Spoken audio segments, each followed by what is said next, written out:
Vale, doncs comencem. Hola a tothom, jo sóc la Laura Curull, membre de l'Eix de Feminismes de la FEDE.cat i en primer lloc, gràcies per connectar-vos avui a la conversa d'en Follow a la Transfòbia, Vides Trans i Resistències, amb Mireia Quesada, activista trans i militant de la Crida LGTBI, i Zoe García Castaño, biòleg especialitzat en gènere, baixista i activista trans. Recordar que la conversa d'avui forma part de la campanya Capgirem el món, revoluciona't per la justícia global, que organitzen conjuntament el Consell Nacional de la Joventut de Catalunya, el Consell de Joventut de Barcelona i la FEDE.cat. Avui estem en la tercera conversa via Twitch, però recordar que cada dimecres de maig ens podreu trobar en el canal de Twitch de Capgirem. A més, també animar-vos i convidar-vos a cercar una mica més d'informació a la web de justiciaglobal.cat/capgirem, on explica una mica tota la campanya. Dit això, us deixo ja amb en Zoe i l'Ixeia i endavant. Vale, doncs res, bona tarda. Primer de tot, gràcies per convidar-nos i oferir aquest espai.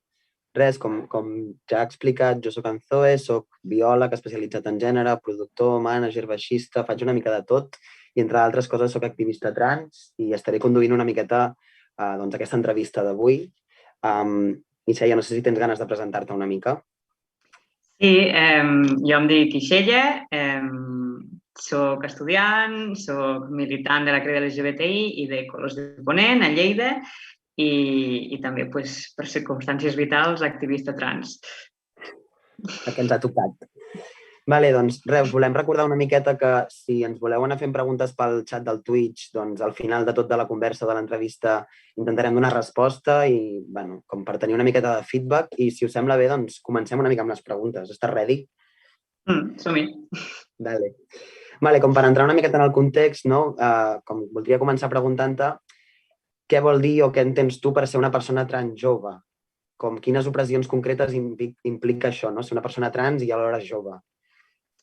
Jo crec que, òbviament, el fet de ser una persona trans comporta una sèrie d'opressions i de problemàtiques en nivell general, independentment de la generació de què estiguem parlant, i al cap i a la fi les problemàtiques que ens atravessen com a persones trans les patim tant les persones joves com les persones més grans i fins i tot les persones més grans han tingut un altre tipus de circumstàncies i fins i tot més complicades que no pas les nostres avui dia. Però bé, òbviament, tot plegat s'intersecciona amb el fet de ser jove, amb una situació complicada com la d'avui dia, amb crisis sistèmiques, sobretot després d'una pandèmia, que ens aboquen a la precarització i a tindre un futur molt incert. I jo crec que totes dues coses sumades, Déu-n'hi-doret, el que ens toca passar. I jo crec que una mica això, però bé, totes les problemàtiques, torno a repetir, que ens travessen com a persones trans són conjuntes al conjunt de la població trans. Clar. Bueno, i a més, com al jovent ens costa molt trobar feina o trobar un lloc per viure, doncs encara més si són persones trans, no? Que tenim taxes d'atur del 80%, una cosa així. És bastant desastre. Documents incongruents i aquestes coses que ens passen. Quin creus que són els referents trans per persones joves? No creus que les persones joves trans hem tingut referents on tenim? Sí, jo crec que els referents a nivell general, o la manera com aconseguim referents, diguem-ne, on els anem a cercar, on els trobem, han canviat una mica al llarg dels anys. Vull dir, jo crec que les generacions més grans, els nostres pares, o fins i tot, doncs, els referents eren més aviat, sobretot, actors, cantants, poder per a la comunitat LGBT, doncs, algun cantant que tingués una expressió de gènere una mica més dissident, però no deixaven de ser cantants cis-heteros i així ho està. Una excepció, òbviament, hi havia, però sí. I jo crec que les generacions més joves, doncs, òbviament, crec que encara continuem cercant referents en el món de la música, en el món del cinema i de les sèries i tot plegat, però ara mateix doncs, tenim el gran boom de les xarxes socials i d'internet que ens apropen referents més grans a nivell nacional i a nivell internacional, però també referents més propers que podrien estar a la nostra pròpia ciutat, al nostre propi territori I crec que això està bé, perquè hi pots connectar d'una manera poder més personal, més íntima, diguem-ne, o t'hi pots veure més reflectida d'alguna manera, perquè no deixen de ser això, referents més propers. I jo crec que és això. I, bueno, de referents trans, doncs, òbviament, ara n'hi ha més, no tants, però ara n'hi ha més que abans i els podem trobar en àmbits ben diversos. Música, cinema, sèries, xarxes socials, influencers, etc. I això. També crec que avui dia els referents estan, diguem-ne, no sé com dir-ho, són molt concrets, perquè ara busquem referents en aquells àmbits que ens interessen especialment, com a persones. No sé, vull dir que, òbviament, jo no tindré, com a persona trans, no tindré els mateixos referents trans que una altra persona trans, que té interessos ben diferents i no sé, jo què sé, les xarxes socials. Per exemple, si pensem en la xarxa social que ara mateix està tenint més boom, que és el TikTok, que es veu que té un algoritme que et fa veure vídeos només d'allò que t'interessa, doncs, òbviament, a mi no em sortiran els mateixos vídeos que li sortiran a una persona trans que té gustos diferents i, per tant, poder els nostres referents trans fins i tot són una mica diferents. Torno a repetir, tampoc és que hi hagi una gran quantitat de referents trans, però bueno. Jo tinc la sensació que està fent una mica de boom, no?, ara mateix, com que estan sortint molts referents, o tinc com la sensació de que el boom de les xarxes també ha portat aquest boom. Jo crec que ha sigut una gran sort, no? Vull dir que hi ha molta diferència. Jo noto la diferència de referents ara quan jo vaig sortir de l'armari fa 3 anys, per exemple, no? Que és molt diferent. I també t'en xarxa una mica, i ara ja fas amigues, aquestes amigues també són referents i amigues alhora, que això a mi em sembla molt bonic, és molt més proper. Jo crec que, bueno, ens falta... Caminava per Barcelona i vaig veure un cartell enorme amb un xiquet que es veu que és trans, que és de TikTok, que és el nòvio famós d'una tiktoker o vés a saber el què, que sí que l'havia vist algun cop en algun vídeo, però jo no sé qui és, no sé pas com se dia, i em va dir la companya amb què anava, sí, aquest és trans, i jo, sí, doncs sí, és ben conegut ara, i jo, doncs serà, no sé. Sí, ha protagonitzat una campanya publicitària per una marca molt important. Sí, clar, aquestes coses Dani, ho he cercat antes, crec que es diu Dani. Total.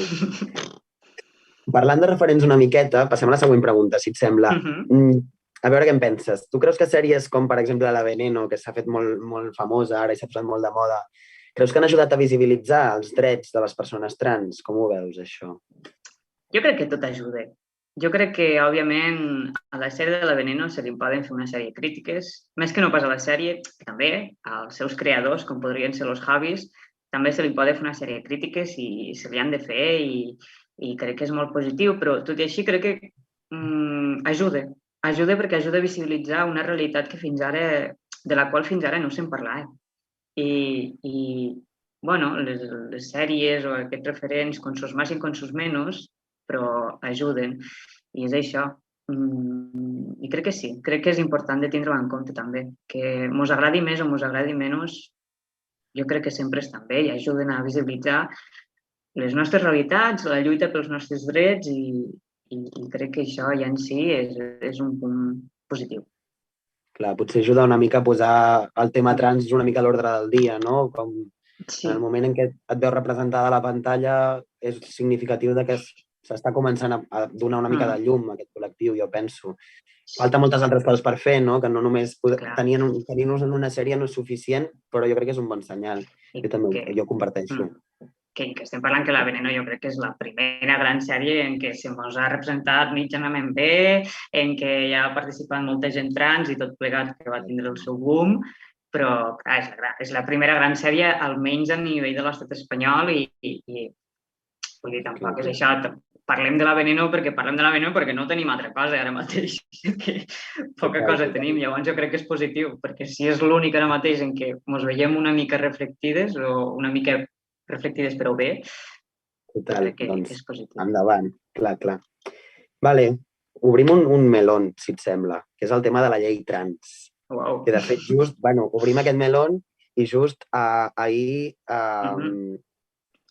es va tombar. Sí, ahir... Fue todo al carajo, no? Perquè, Hi ha partits polítics que sembla que no volen que tinguem drets fonamentals. Però, bueno, res, volia preguntar que per què creus que és un tema important, no, el tema de la llei trans, o no sé si et ve de gust com explicar alguna experiència concreta o alguna discriminació concreta que hagis viscut.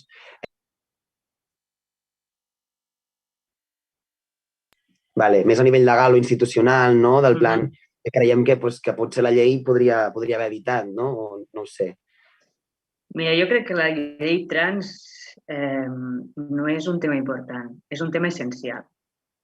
Perquè si ens basem en les nostres experiències personals com a persones trans, veiem que la nostra vida és absolutament caòtica i que ens manquen uns drets tan bàsics, però tan bàsics, que la resta de la població sembla que són que s'han de tindre, vull dir, són drets superbàsics, la gent els té i ni tan sols pensa que els té, i nosaltres, les persones trans, ens trobem que és que no se'ns ha reconegut aquests drets més bàsics com podria ser simplement el reconeixement de qui som, del nostre propi gènere. I això ens comporta una sèrie de problemàtiques a nivell quotidià que la gent no n'és conscient, i si la gent realment ne fos conscient o es visibilitzés més i això, jo crec que s'entendria més l'essencialitat i la importància de l'aprovació d'aquesta llei que, com bé dius, ahir va caure al Congrés dels Diputats gràcies a l'abstenció del PSOE. Gràcies, PSOE, siempre con nosotros. Parlem-ne. I això, jo crec, més si parlem de la llei trans, de l'esborrany de llei trans que s'ha estat debatent, de que se n'ha estat parlant tant aquests darrers mesos, jo quan me la vaig llegir, és una llei molt bàsica. És una llei de 30 pàgines, és una llei que contempla les coses més essencials i tot i així està molt bé, vull dir, això no vol dir, però precisament per això, perquè contempla coses tan essencials i tan bàsiques, és la viva imatge de que estem tan malament, que és que una llei tan bàsica com aquesta, que és, us facilitem la vida perquè pugueu fer el canvi de nom, el canvi de gènere, perquè us puc contractar com sou, perquè pugueu, vés a saber el què, perquè no us assetgen a escola o a l'institut, perquè pugueu participar de competicions esportives. Són coses tan bàsiques que és que tu ho llegeixes i dius si és que tampoc no és nada de l'altre món, ni molt menys. Clar, no deixa de ser una proposta de mínims, penso jo, no? Que estem demanant les coses més essencials que encara no tenim, que és molt fort. Sí, i si parlem d'això, d'experiències personals, doncs és que qualsevol cosa. El fet de tindre que hi hagi una incongruència entre qui ets, com se't llegeix i els teus papers, la teva paperassa i tot això, et comporta problemes en el teu dia a dia.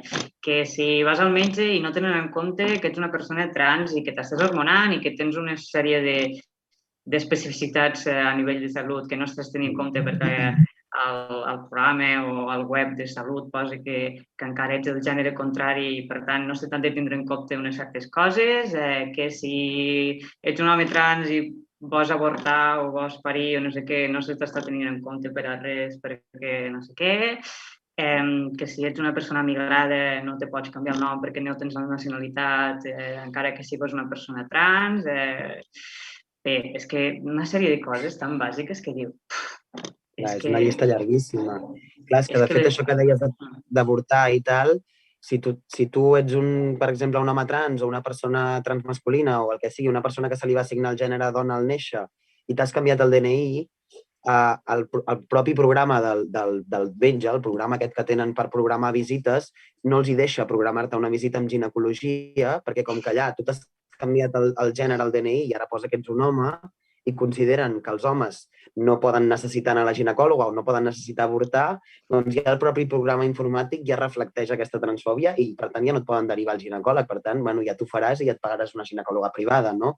Són coses molt petites, no? El tema de que necessitis obligatòriament 2 anys d'hormonació per canviar-te el DNI o un informe psicològic.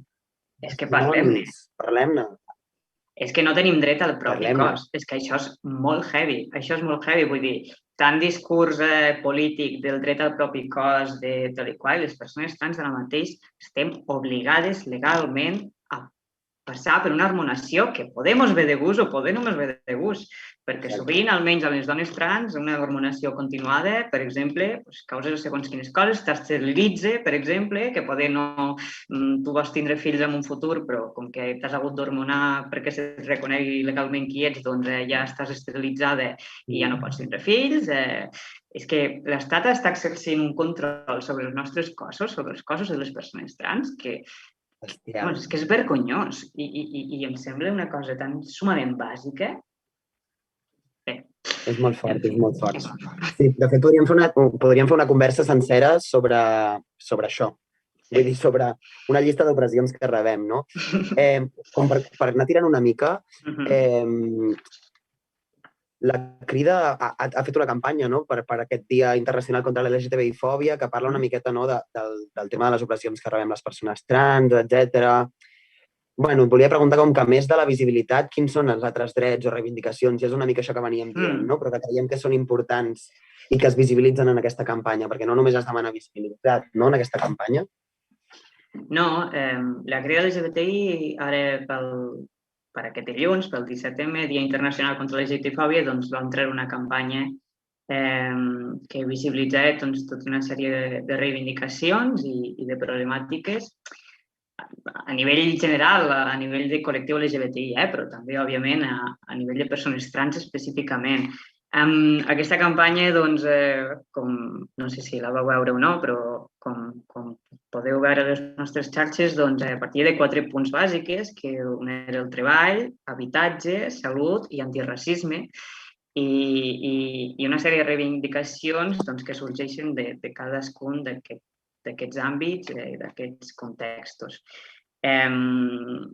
Algunes de reivindicacions més generals i específicament per a persones trans, hi havia l'aprovació immediata d'una llei trans que despatologitzi la nostra situació i que reconegui els nostres drets laborals i de salut i d'educació, ampliació del servei de trànsit arreu del territori, perquè ara mateix és un servei que, si no ho veiem malament, només hi ha 2 unitats o 3, ara no n'estic segura. Ampliació dels serveis d'atenció a la salut sexual, també, que també és un problema ben gros en segons quins territoris. Garantir el dret a l'avortament a tot el territori, tornem a parlar, per a tothom. Parlem-ne. Aquí a la província de Lleida, per exemple, no podem avortar amb garanties fins avui, que avui he vist, tot just avui a la Telenotícies, que es veu que han arribat a un acord amb una clínica privada, que ja em sembla ja, perquè es puguen fer avortaments quirúrgics a la província de Lleida, perquè tots els metges tenien objecció de consciència i aquestes coses, i han hagut de fins i tot arribar a un acord amb una clínica privada, que això també és vergonyós, però bueno. Recursos també... Sí, això a la Catalunya Central també ens passa. Recursos també a l'atenció a la salut mental. No patixos. A nivell de treball, doncs, derogació de les reformes laborals, aquestes tan vergonyoses que hem tingut aquests darrers anys, implementació d'una renda bàsica universal, reducció de la jornada laboral, derogació de la llei d'estrangeria, tancament dossiers, garantir el dret d'asil, això és molt important, a les persones refugiades i les persones refugiades LGBTI, fi dels desnonaments, regulació del lloguer, tota una sèrie de problemàtiques que patim com a persones LGBTI, però també com a persones de classe treballadora que som i que s'han de tindre en compte. Total, jo crec que també és molt important no posar tots els eixos aquí perquè no es viu de la mateixa manera la vivència trans quan t'atravessa l'eix de classe, per exemple, no? Quan t'atravessen altres eixos, no? L'eix de la neurodivergència, etc. Que a vegades ens oblidem una mica de donar aquesta perspectiva que tingui en compte tots els eixos d'opressió i és important. De fet, lligant una miqueta amb això, et volia demanar que, el col·lectiu trans és un col·lectiu divers, no? És això, com que hi ha molts eixos que ens atravessen i hi ha moltes identitats molt diverses, hi ha moltes maneres diferents d'entendre el que és ser trans, no? Creus que està prou representada aquesta diversitat? No. Òbviament no. La representativitat trans que tenim és molt marcada, està molt marcada pels estereotips de gènere encara, pel binarisme, està molt marcada per la classe també i òbviament, cada cop hi ha una mica més de referents trans, però són referents trans molt normatius, massa, amb un estil de vida molt concret, sense gaires problemes en la seva vida quotidiana. Molts són actors, influencers, etc. i no tenen això, sobretot, no tenen problemes en la seva vida quotidiana que moltes de nosaltres, les persones trans, hem d'afrontar. I jo crec que no, òbviament no. Queda molt per representar, queda molt per visibilitzar i molts tipus de persones trans que encara no s'estan veient reflectides enlloc. I crec que això també és important de tindre en compte, que les persones trans són igual o més diverses que les persones cis. Vull dir que és que infinitat de persones trans i com hi ha infinitat de persones cis, i això també cal tindre-ho en compte. Total, estic super d'acord. Vale, doncs ara tirant una mica més per la banda de què podem fer, no? Amb tot això, a veure per on ho agafem. Bueno, això n'ets conscient tu, en soc conscient jo i som conscient totes les persones trans, no? Del fet que últimament, i que crec que això ha passat sempre, que s'ha generat molt de debat i molts discursos d'odi, per exemple, a les xarxes socials, no? Que, bueno, sembla que es pot dir de tot a les xarxes socials i a vegades es diuen coses que atempten directament contra les nostres identitats, no? Bueno, no sé, et volia preguntar una mica com veus això que està passant a les xarxes. Creus que són un perill, en certa manera, les xarxes? Són una eina per visibilitzar-nos? Què hem de fer davant d'aquests discursos d'odi a les xarxes? Com ho veus? A veure, jo crec que el tema de les xarxes socials és una mica igual per a tots els temes, per a totes les temàtiques. És a dir, ara parlem de temàtica trans, però les xarxes socials són un altaveu de qualsevol tipus de discurs, inclosos els discursos d'odi, sigui com a persones trans, sigui com a qualsevol tipus de persona. Crec que les xarxes socials són una eina molt útil per a poder visibilitzar, per a poder teixir aliances, per a poder trobar referents més propers amb què et puguis veure més reflectida, però, òbviament, també dona moltes facilitats a propagar discursos d'odi, sobretot gràcies a l'anonimat, a la immediatesa, a la rapidesa de fer un comentari insultant algú, escampant la teua transfòbia o soltant una fal·làcia com una casa de pagès de gran. I bé, jo crec que les xarxes socials, com qualsevol eina, se'n pot fer un bon ús i se'n pot fer un mal ús, i simplement has de saber una mica triar i tindre aquest esperit crític com per triar què és allò que t'interessa, què és allò que fa bé i què és allò que fa mal. I una mica això. Pot ser un altaveu de transfòbia com pot ser un altaveu en favor dels trans. Jo he vist, per exemple, fotos meves publicades en perfils de gent transfòbica incitant a coses terribles, no?, cap a la meva persona. Per altra banda, molta de la xarxa de persones trans que he construït al meu voltant, que m'han recolzat molt o que ens hem recolzat molt i sostingut molt en els nostres processos, les he conegut per xarxes socials i gràcies a les xarxes, que hi ha persones que em donen la vida que les he conegut per aquí, no? Jo crec que al final jo el que acabo fent, jo ja tinc automatitzat, quan algú ve amb un discurs d'odi al meu perfil, és borrar i bloquear. Jo com que intentar com evitar una mica donar-li molt de bombo, perquè al final també si anem a comentar tota la publicació en massa, li estem donant visibilitat, perquè els algoritmes de les xarxes funcionen així una mica, no? Llavors, jo acabo com intentant soc conscient que això existeix, però aquí, a casa meva, això no vull que passi. Per tant, si vens a vomitar els teus discursos d'odi, borrar i bloquear, i així no vull donar bombo, no?, a la teva violència, jo acabo fent una mica això. Sí, és important que pel tema algoritmes i això, no fer-los retweet, no repostejar els seus posts i aquestes coses, però també, òbviament, se n'ha de fer, se'ls ha de refutar les seues fal·làcies i crec que es pot fer perfectament sense donar-los altaveu, sense donar-los visibilitat. En vez de fer un retweet, fes una captura de pantalla i intentes no mencionar, intentes no fer coses que poder l'algoritme i aquestes coses ja baixa més i ja no li dona tant de rebombori a aquestes coses. Jo crec que això s'ha de combatre aquests discursos amb arguments, amb coses, però òbviament, provant de no donar-los visibilitat i aquestes coses. També crec, però, que les xarxes socials magnifiquen molt aquests discursos d'odi i quan ets a les xarxes socials i comences a veure molts comentaris transfòbics, et fa l'efecte poder que, ostres, sí que hi ha gent transfòbica per la vida, saps? I després surts al carrer, fas vida normal i realment, òbviament, dintre de totes les problemàtiques i de la cisnormativitat imperant dintre de la nostra societat, però tampoc no hi trobis tanta gent transfòbica que et vagi cridant Tirant pedres. Usted es una mujer biológica, usted es un hombre biológico. Poca gent et trobes així i jo crec que en aquest aspecte les xarxes ho magnifiquen massa i això també n'hem de ser conscients. Totalment d'acord. Seguint una mica amb el tema de què podem fer, no? M'agradaria demanar-te com creus que podem fer, així una mica en general, perquè això donaria també per una xerrada, no? Però que els espais associatius siguin espais lliures de transfòbia, no? Així com a grans trets. Jo crec que les claus són ben bàsiques, com en qualsevol altra lluita. Visibilització, formació, escoltar les persones trans i les persones que en saben, escoltar les nostres realitats, les nostres experiències i, òbviament, no donar veu ni donar espais a discursos transfòbics que ens fan tant de mal.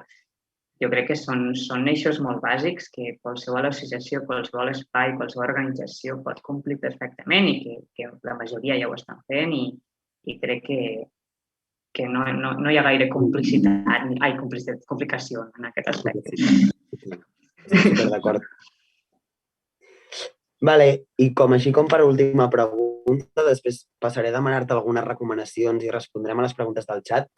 Què creus que poden fer les persones joves per entendre una mica millor les vivències, les opressions que patim les persones trans i com per no alimentar aquesta transfòbia, no? Que potser va una mica lligat amb el que estaves dient abans, no? Era potser una mica això.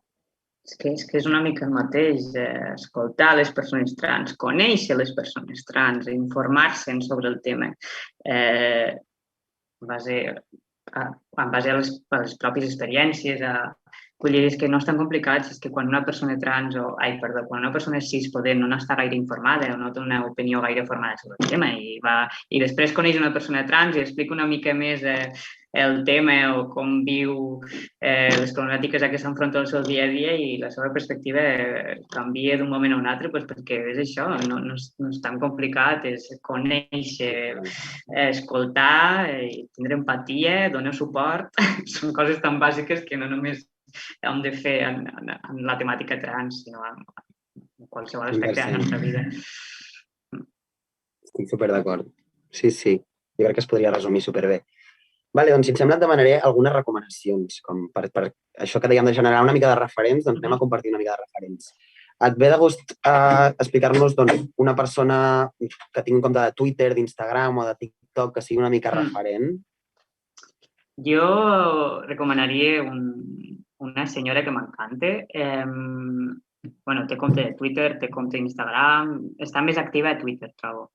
És activista trans de Múrcia, es diu Rosa Maria García, crec que és @_erosgarcía.